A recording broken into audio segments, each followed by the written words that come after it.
साल 2019 यूरोप की सड़कों पर एक नई उम्मीद ने जन्म लिया। नाम था जूसी फील्ड्स। एक कंपनी जो दावा करती थी कि अब आम आदमी भी करोड़ों कमाने वाले मेडिकल कैनाबिस कारोबार का हिस्सा बन सकता है। न कोई खेत, न कोई लाइसेंस, न ही खेती का अनुभव। बस एक क्लिक और आप एक डिजिटल पौधे के मालिक। कंपनी वादा करती थी कि वह आपके लिए ये पौधा उगाएगी, बेचेगी और मुनाफा आपके बैंक खाते में ट्रांसफर कर देगी। लोगों ने विश्वास किया। जर्मनी, ऑस्ट्रिया, स्पेन, पुर्तगाल जैसे देशों में लाखों निवेशकों ने कैनबिस प्लांट खरीदे। कुछ ने अपनी जमा पूंजी झोंक दी, कुछ ने कर्ज लिया। जूसी फील्ड्स का दावा था, निवेश करो और 66% से लेकर 168% तक का सालाना मुनाफा कमाओ। लेकिन कुछ ऐसा था जो दिख नहीं रहा था, कुछ ऐसा जो पत्तों के पीछे छिपा था। जूसी फील्ड्स ने अपने कारोबार को एक टेक्नोलॉजी आधारित ई ग्रोइंग प्लेटफॉर्म कहा। उनके अनुसार यह क्रांतिकारी बिजनेस मॉडल था। निवेशक ऑनलाइन एक पौधा खरीदते, कंपनी उसे उगाती, प्रोसेस करती और फिर बेचती। हर निवेशक को एक पोर्टल मिलता जिसमें दिखता कि उनके कितने पौधे हैं, कितनी वृद्धि हो रही है और कितनी कमाई होगी।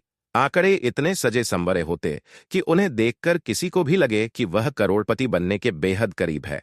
वेबिनार, प्रायोजित इवेंट्स, जर्मन रैप स्टार्स की प्रमोशनल वीडियो और सीईओ का दावा कि उन्होंने आईवी लीग से पढ़ाई की है। निवेशकों को भरोसा था और कंपनी हर दिन हजारों नए लोगों को जोड़ रही थी। लेकिन इस बीच कई छोटी आवाजें सवाल उठा रही थीं कि इतनी ज्यादा मुनाफा देने वाली कंपनी कैसे बिना किसी सरकारी जांच के चल रही है। जून 2022 जर्मनी की फाइनेंशियल रेगुलेटरी अथॉरिटी बफेन ने जूसी फील्ड्स को जर्मनी में पौधे बेचने से रोक दिया और फिर एक दिन अचानक कंपनी के सोशल मीडिया प्रोफाइल्स गायब हो गए, वेबसाइट बंद हो गई और निवेशकों को लॉगिन तक करने नहीं दिया गया। जिस पोर्टल में हर दिन हजारों का लाभ दिख रहा था, वो अब एक खाली स्क्रीन बन चुका था। निवेशकों के लिए यह किसी बुरे सपने जैसा था। करीब 400 मिलियन यूरो यानी लगभग 3,700 करोड़ रुपए हवा में उड़ चुके थे। लेकिन यह सिर्फ शुरुआत थी। असली खेल पर्दे के पीछे शुरू हो चुका था। जूसी फील्ड्स दो हिस्सों में बंट चुकी थी। एक ओर थे इसके मूल संस्थापक और दूसरी ओर एक नया गुट जो जर्मनी में नियंत्रण स्थापित करना चाहता था। इस नए गुट से जुड़े लोगों के बारे में चौंकाने वाली बातें सामने आईं। स्विस पब्लिक लिमिटेड कंपनी से जुड़े लोग, जिनके नाम शाही उपाधियों से भरे थे, लेकिन जांच करने पर वे सारे फेक अरिस्टोक्रेट्स निकले। अंदरूनी मेल्स और डॉक्यूमेंट्स के लीक से यह भी साफ हुआ कि कंपनी कई शेल कंपनियों के जरिए काम कर रही थी ताकि असली मालिकों की पहचान छिपी रहे।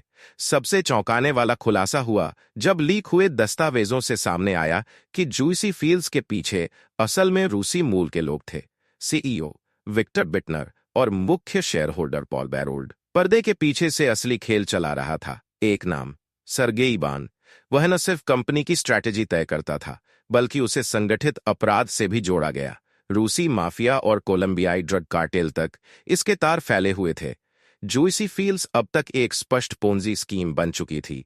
नए निवेशकों का पैसा पुराने निवेशकों को लाभ के रूप में दिया जा रहा था। लेकिन तो साथ ही यह भी शक पैदा हुआ कि कंपनी मनी लॉन्ड्रिंग के लिए एक परफेक्ट कवर थी। क्रिप्टो करेंसी के जरिए पैसे इधर से उधर किए जा रहे थे और कई ट्रांजैक्शन तो सीधे ड्रग नेटवर्क से जुड़े पाए गए। सवाल था, इतनी बड़ी धोखाधड़ी कैसे चल रही थी बिना पकड़े जाने के?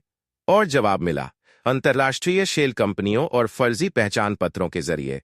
इस अंधेरे में एक आवाज उठी। एंडर्स, असली नाम इयोर केकिन।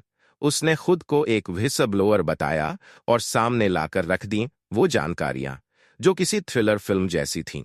उसके मुताबिक जूसी फील्ड्स एक बेहद सुव्यवस्थित स्कैम था जिसकी नींव सालों पहले रखी गई थी। हर एक कदम, हर एक निवेशक का मनोविज्ञान, हर एक झूठ, सब कुछ पहले से प्लान किया गया था। अप्रैल 2024 में यूरोपोल की अगुवाई में 11 देशों की पुलिस ने एक साथ रेड डाली और 9 लोगों को गिरफ्तार किया। सबसे बड़ा नाम, सर्गेई बान। अगस्त 2024 में डोमिनिकन रिपब्लिक से पकड़ा गया। आरोप, फ्रॉड, मनी लॉन्ड्रिंग और क्रिमिनल नेटवर्क चलाना। साथ ही स्पेन में भी प्रमुख संस्थापक सर्गेई बेरेजिन को प्रत्यर्पित किया गया। दुनिया भर में जूसी फील्ड्स से जुड़े कई अकाउंट्स, क्रिप्टो वॉलेट्स और संपत्तियां जब्त की गईं। लेकिन कहानी यहीं खत्म नहीं होती। आज भी हजारों निवेशक अपने पैसों की वापसी का इंतजार कर रहे हैं। कई देशों में केस अभी भी चल रहे हैं और हर हफ्ते नए खुलासे हो रहे हैं। जूसी फील्ड्स की कहानी बताती है कि कैसे टेक्नोलॉजी और धोखा मिलकर एक नए युग की ठगी को जन्म दे सकते हैं।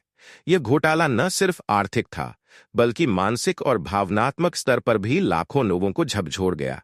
यह कहानी एक चेतावनी है। जब कोई स्कीम बहुत अच्छा लगे कि वह सच न हो सके, तो शायद वह सच नहीं होती।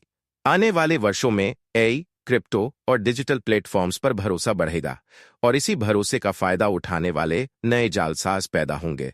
जागरूक रहिए, सवाल पूछिए और कभी भी आंख बंद करके भरोसा मत करिए, क्योंकि अगला जूसी फील्ड्स शायद आपके दरवाजे पर दस्तक दे रहा हो।